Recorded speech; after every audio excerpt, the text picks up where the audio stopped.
Hey everyone, it's me, Heath Billups again, doing my webisode talking about animals, talking about conservation and rehabilitation. This is part 2 of 3 of my conversation with Tonique Renee. She's with the Smoky Mountain Wildlife Rehabilitation, and she's doing some fantastic work. In our last video, we talked about possums and about stranded baby animals. If you ever find one, what to do with them, what you need to do to get them back to mom, or if you just need to call a rehabber. There was just a wealth of knowledge just in that portion. In this portion, we're going to talk a little bit more on what to do in order to become a rehabber. We'll be going into the government permits that you have to get, organizations that you have to work through, and giving you the information on, if that's not what you're called to do, what you can do to volunteer, because all rehabbers their workload is unbelievable. So just having volunteers is a great help. Anyway, so that's going to be in this video, and we're going to see what Tonique's got to say. It's a lot of interesting information. All right, thanks. See you on the backside. Oops, forgot. If you're liking what you're seeing and want to be a little bit more a part of it, please like, subscribe, and share. That would be awesome. I'd love to hear people's feedback. Okay, back to Tonique. Sorry. I will start with every state is different. So the requirements and the availability and facilities and things like that vary state to state. I can really speak for what it takes in the state of Tennessee, which is where I'm based. And the state of Tennessee, to issue a wildlife rehabilitation permit, you go through our Wildlife Resource Agency, that's the TWRA, and they are phenomenal. They do such great work with each of us individual rehabbers. There are dozens of us across the state. And once a year they come out to permit us, and because our permit has to re-up every year. Okay. So they come out to make sure that our cages are the appropriate size for the individual animals, that our facility is clean, that we have medications that are required on hand, just to make sure that things are being run above board and that the animals that are being released are healthy and in a proper state for release. Right. So the TWRA oversees all of that, and they do your original initial permitting. The vast majority of us in the state of Tennessee that are permitted are just like me. I rehabilitate out of my home facility, and that is the overwhelming majority. We do have a handful across the state, Walden's Puddle out in Nashville, and a couple other, they are, nonprofits and individual entities of their own that get permitted through the state. And they are actual facilities where if you were a rehabber, you could go and get a paycheck and work for them. That is not the norm. The majority of it is all volunteer work. Everything that I do and the rehabbers here within my county do, we do out of pocket and based on donations from volunteers. Wow. So we have a couple of veterinarians that work with us at cost for, amputations or major surgeries, procedures like that we're so grateful for. And the University of Tennessee that their vet school does a lot. I have a snake we can look at a little while later that just came from UT that had to have surgery to have 2 golf balls removed from its stomach. I think it thought it was going to get an egg lunch. Oh my gosh! Oh no! But we're so grateful for. We couldn't do it without the community. I am one of the I think fewer rehabbers that I'm in my 30s. I work a full-time job outside of this. Wow. And I'm grateful enough to work a job where I can work it around my feedings so that I'm able to still continue to take in, some infants. But even then I can take in 200 in a year. And that's really my maximum. We have rehabbers who are in a position where they're retired or able to, that on their own in their home facilities are able to take in, one of my mentors that helped train me takes in 1,300, upwards of 1,000 in a year. Cow. And she is also permitted for birds. Birds takes a federal permit. It's outside of your individual state level, and it's a whole different ballgame. I'm not permitted for birds myself. But yeah, it's a lot of. It is a lot of work. It's a labor of love for sure. But we couldn't do it on our own. We have to have volunteers. When UT calls me because they've taken in an injured animal, again, I'm at work 5 days a week. Yeah. So I have transport volunteers that will pick them up and bring them to my facility here. And I can't go to UT 6 times a week. And so it's really just a community of people that have come together in different aspects of, like, I can't do this certain aspect, but this is what I can do. Absolutely. I can do. Yeah. You know, people that run fundraisers, people that, and a lot of it is working together. IME's facility out in Knoxville is a phenomenal little nature facility that does education.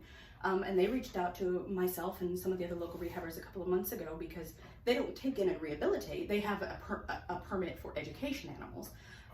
But they wanted to help run a program to do some fundraising for the local wildlife rehabilitators. So it's all very interconnected, and it's very reliant on animal lovers within the individual communities. It couldn't happen without them. So, you know, and I have volunteers that are released properties that have acreage and want, you know, snakes and things released on their properties to take care of, you know, their excessive rats or whatever they have. And I have transport volunteers that are phenomenal. But there are a lot of little things that pop up that we need volunteers for.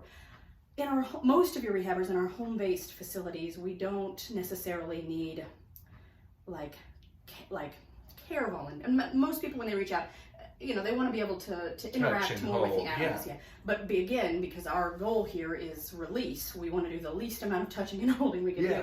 I have accepted volunteers that have absolutely come here to my home and spent 5 hours deep cleaning cages, and that's mostly just poop.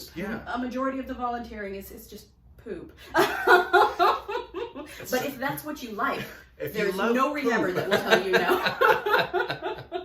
So you know, but there's so much work that needs to be done and so much information that needs to get out there.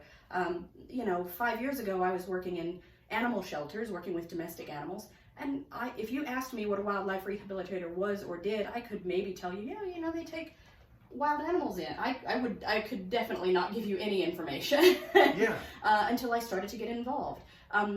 Back to what is required. The state of Tennessee requires 200 hours of volunteer under a permitted rehabber that is permitted for the species you're looking to work with.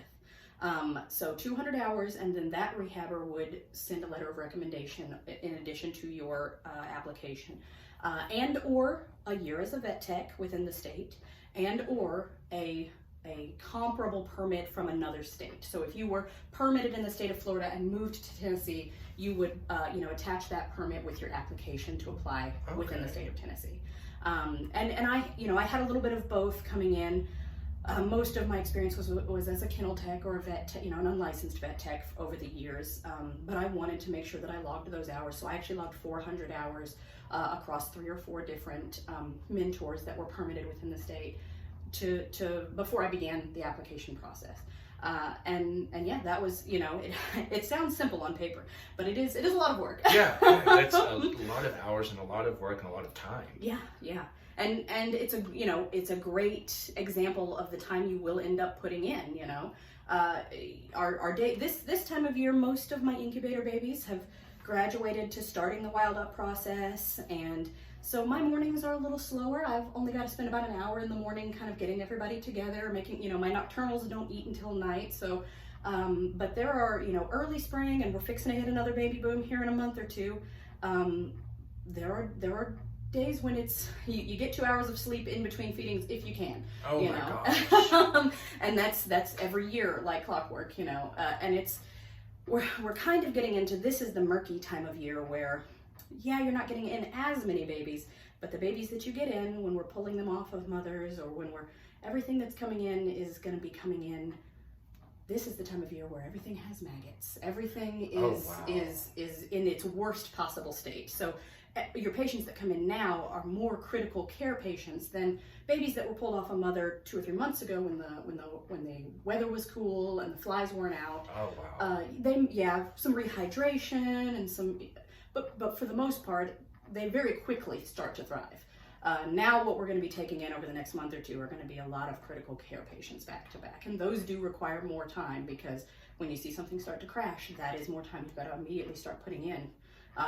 To prevent that to begin with. Yeah. So we're kind of heading into that season of rehab. Wow. So you're kind of you're right now in between the calm before the storm, just a little breather, and then it's full steam ahead. Yeah, we get a few good quiet months in the winter, where most of at the very end of most mammals are going to have their babies in the spring. Spring is the time for love, and everybody's Yeah. making babies.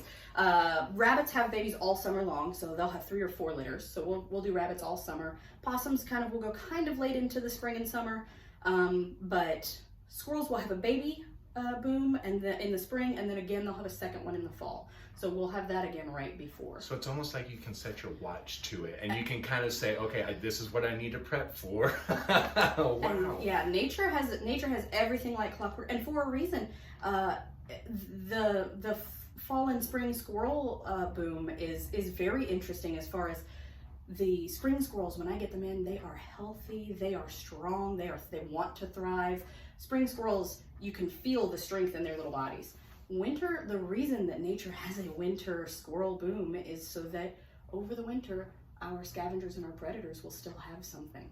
As dark as nature can be sometimes, winter squirrels, you don't feel that strength in them. They weren't born for that. You know? Wow. So winter squirrels are an extra kind of study in being incredibly. It takes 2 or 3 times the patience and the effort to keep a winter baby alive that it did a spring baby, in my experience. Wow.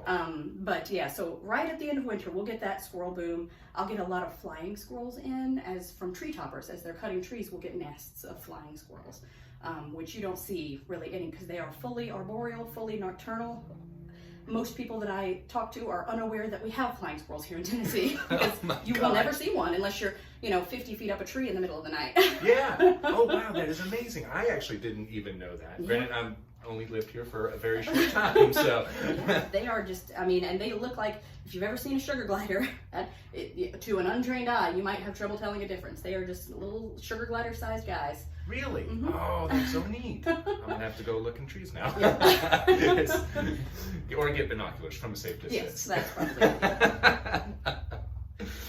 Oh, that's so cool. Did you have any other questions for me? I didn't have any other questions. We have just really ran the gamut on so much information. You're such a wealth of knowledge on how everything works. It's just mind-boggling. I kind of just it's so much.